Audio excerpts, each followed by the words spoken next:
Okkar ráðleggingar til þeirra fyrirtækja sem eru að taka við fólki sem eru að koma aftur út á vinnumarkaðinn mjög skýr. Þú þarft að hafa aðila sem getur tekið á móti viðkomandi, sýnt honum áhuga og leiðbeint honum til þess að tryggja að þá aðili sem eru að koma til fyrirtækisins upplifi sig sem þarfan einstakling sem hefur skýrt hlutverk í því sem hann er að gera. Atvinnutenging hefur bara virkað mjög vel, þau samskipti sem við höfum átt við og öll nálgun þeirra hefur verið bara til fyrirmyndar.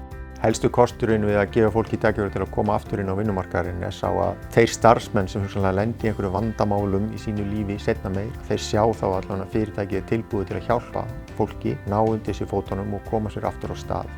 Þannig að það hlýtur að vera allt jákvætt við það að sjá að er að ræða manneskjulegan vinnustað. Við klárlega getum mælt með atvinnutengingu við virk og okkar reynsla hefur verið mjög góð. Öll vinnubrögð hafa verið mjög fagmannlega unnin og ráðgjöfin heil og góð. Þannig að já, við myndum alltaf mæla með samstarfið við virk. Helstu kosturinn við að nýta leið virks til ráðninga sá að við getum þannig hjálpa fólki að koma aftur undir sér fótunum.